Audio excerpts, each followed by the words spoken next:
Salut à tous. Différents gilets, manuels et automatiques, pas toujours pratiques pour la pêche, cohabitent.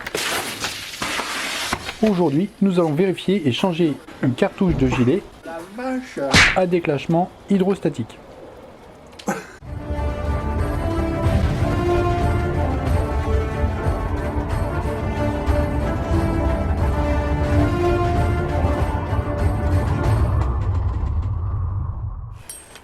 Je vous fais un petit rappel des gilets nécessaires pour la navigation. En zone côtière, jusqu'à 6000 de la côte, un gilet de 100 Newton est suffisant. En zone semi-hauturière, pour des distances de 6 à 12 000 de la côte, il vous faut un gilet de 150 Newton. Et en zone hauturière, c'est-à-dire supérieure à 12 000, vous devez avoir un gilet aussi de plus de 150 Newton. Nous allons donc vérifier et changer la cartouche de gilet. Il y a maintenant peu de différence de prix entre les gilets à cartouche de sel et les systèmes amarre si on vérifie soi-même. C'est le même principe pour tous les gilets. Ce système réagit à la pression lorsque votre gilet est en immersion de 10 cm sous l'eau. Il n'y a pas de déclenchement intempestif par rapport à une cartouche de sel qui a un système à déclenchement hydrosoluble, modèle ULM simple ou Pro Sensor quand on se prend une vague. Pour la vérification du gilet, on pratique de deux manières. Tout d'abord, une visite annuelle sans démontage. Avec un gilet correctement entretenu et rincé à l'eau douce, avec une éponge en évitant la zone de la cartouche, comme celui-ci par exemple de 150 Newton, on vérifie son aspect général, ses coutures et le sifflet. On commence par un gonflage du gilet à la main, avec un petit gonfleur à main comme celui-ci. Évitez le bouche à bouche, non pas à cause du Covid, mais pour des questions d'humidité dans le gilet. On laissera reposer ensuite pendant 24 heures pour vérifier s'il n'y a pas de fuite. Au cas où vous auriez malencontreusement percé le gilet avec un hameçon par exemple.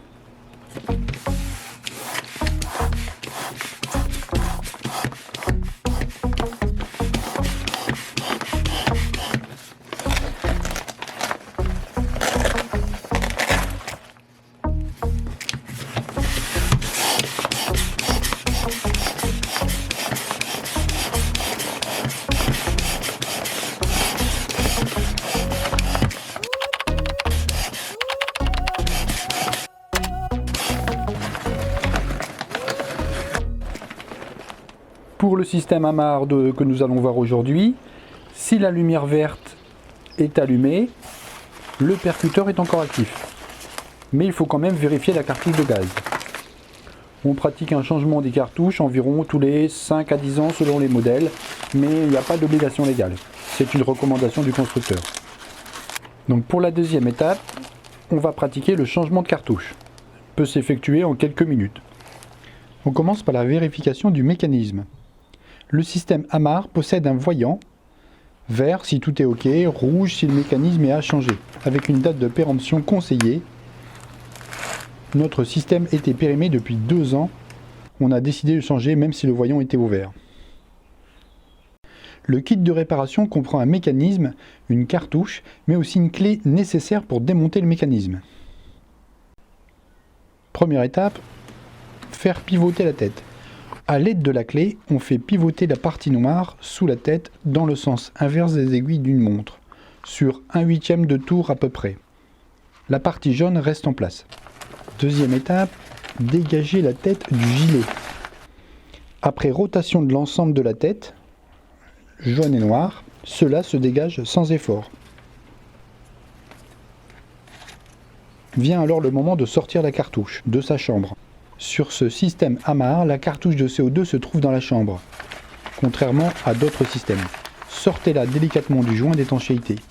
Sans lui, la chambre ne sera plus étanche et le gilet de sauvetage ne pourra plus rester gonflé. Quatrième étape, comparaison des cartouches. Une fois retirée, on peut dévisser la cartouche de CO2 pour la remplacer si nécessaire. En pesant chaque année la cartouche, vous pouvez voir si elle perd du gaz. Attention, sur les modèles amarre MA1 EC, et même sur certains modèles A1, la cartouche est collée au support noir.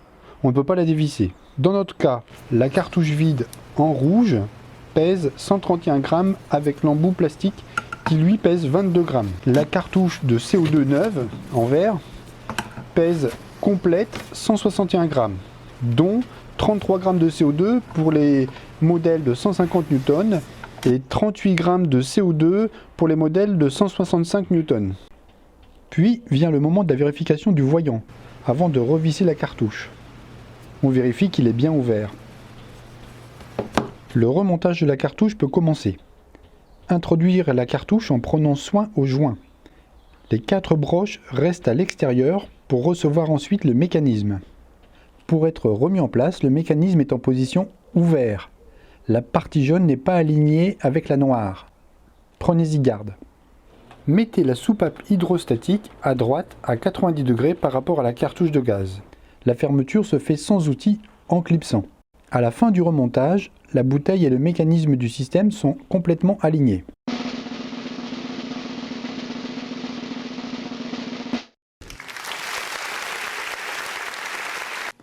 On gonflera manuellement le gilet comme précédemment, en vérifiant qu'il reste gonflé jusqu'au lendemain. Pour terminer, il ne vous reste plus qu'à replier le gilet dans son logement, dans ses plis, en s'assurant que la tirette manuelle reste bien à l'extérieur du gilet. On peut alors le replacer. Attention, ne pas tirer par inadvertance sur la tirette manuelle, qui déclencherait alors l'ensemble du système. Tout serait alors à refaire. Si vous avez un doute quant à vos capacités pour changer de cartouche pour vos gilets, nous vous proposons en lien dans la description une adresse qui vous rendra gratuitement ce service en achetant chez eux les cartouches.